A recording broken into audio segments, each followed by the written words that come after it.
75 வயது தாயை கொடூரமா கொன்னுட்டு தவறி விழுந்து இறந்தாங்கன்னு நாடகமாடி இருக்காங்க இங்க ஒரு மகள்.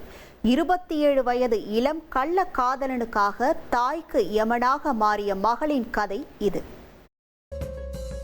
போலீஸ், பொதுமக்கள், சலசலப்பு என பரபரப்புக்கு பஞ்சம் இல்லாமல் இருக்கும் இந்த இடம் 75 வயது மூதாட்டி ஒருவர் காலி இடத்தில் சடலமாக கிடந்ததற்கான சான்று. அந்த சடலத்தை தான் போலீசார் சேலையை திரையாக்கி மீட்பு பணியில் ஈடுபட்டனர். சடலமாக கிடந்தவர் கேரள மாநிலம் திருச்சூர் மாவட்டத்திற்கு உட்பட்ட முண்டூர் பகுதியை சேர்ந்த தங்கமணி. 75 வயதாகிறது. இவரது மகள் சந்தியா திருமணமாகி கணவன் வீட்டில் வசித்து வருகிறார். கணவனை இழந்த தங்கமணி மட்டும் இந்த வீட்டில் தனிமையில் வாழ்ந்து வந்துள்ளார். இந்நிலையில்தான் சம்பவத்தன்று வீட்டிற்கு அருகில் இருந்த ஒரு காலி இடத்தில் உடலில் காயங்களோடு சடலமாக கிடந்திருக்கிறார் தங்கமணி. அக்கம் பக்கத்தினர் ஓடி வந்து பார்த்தபோது இது கொலையாக இருக்குமோ என்று சந்தேகித்தனர்.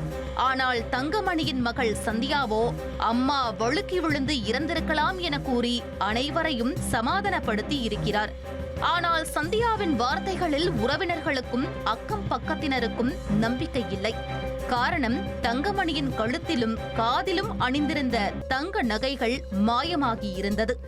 இதனால் இது நிச்சயம் கொலைதான் என அனுமானித்தவர்கள் போலீசாருக்கு தகவல் கொடுத்தனர்.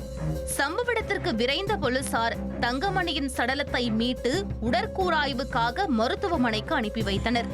அதனைத் தொடர்ந்து அக்கம் பக்கத்தினர் கொடுத்த புகாரின் பேரில் தங்கமணியின் மகள் சந்தியாவிடமிருந்தே விசாரணையை தொடங்கியிருக்கிறார்கள்.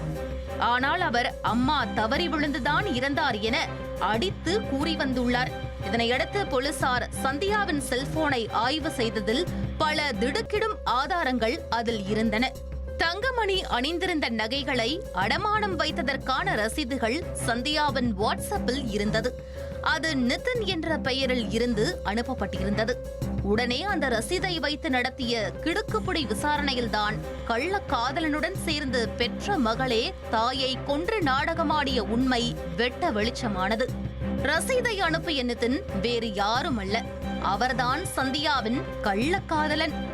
ஆம், 45 வயதான சந்தியாவுக்கு திருமணமாகி ஒரு மகன் உள்ளார்.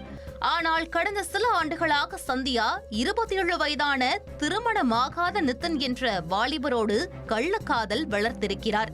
இந்நிலையில்தான் கள்ளக்காதலன் நிதினுக்கு அவசரமாக பணம் தேவைப்பட்டதால் அவருக்கு உதவி செய்வதற்காக தாய் தங்கமணியிடம் பணம் கேட்டிருக்கிறார். பணம் இல்லை என்று தங்கமணி கூறியதால் கழுத்தில் இருந்த நகையை தருமாறு கூறியிருக்கிறார் சந்தியா. ஆனால் அதற்கும் தங்கமணி மறுத்துள்ளார். இதனால் கடுப்பான சந்தியா தாயின் கழுத்தில் இருந்த சங்கிலியை பறிக்க முயற்சித்திருக்கிறார். அப்போது தங்கமணி தடுத்ததால் அவரை கீழே தள்ளிவிட்டிருக்கிறார். கீழே விழுந்தபோது அருகில் இருந்த உரலில் தங்கமணியின் தலை அடிபட்டு ரத்தம் தெரித்திருக்கிறார். அவ்வளவுதான், தங்கமணி சுய நினைவின்றி மயங்கியுள்ளார். ஆனால் உயிருக்கு போராடிய தாயை காப்பாற்றாமல் கழுத்தில் காதில் அணிந்திருந்த நகைகளை பறித்து கொண்டு துடிதுடித்து சாகும் வரை வேடிக்கை பார்த்திருக்கிறார் சந்தியா.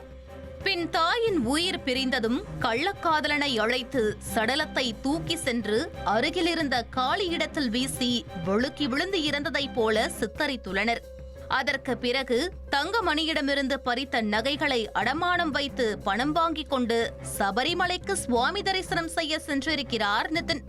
இதனையடுத்து தங்க நகைக்காக தாயை கொன்ற கொடூர மகள் சந்தியாவை கைது செய்த போலீசார் சபரிமலைக்கு சென்ற நிதினையும் சுற்றி வளைத்து பிடித்துள்ளனர். இதனையடுத்து இருவரையும் நீதிமன்றத்தில் ஆஜர்படுத்தி சிறையில் அடைத்தனர். இனி செல்லும் இடமெல்லாம் செய்தி. தந்தி டிவியின் வாட்ஸ்அப் சேனலை ஃபாலோ பண்ணினா செல்ல இருக்கும் இடமெல்லாம் செய்தி. இதோ QR கோட், இப்பவே ஸ்கேன் பண்ணுங்க, ஃபாலோ பண்ணுங்க.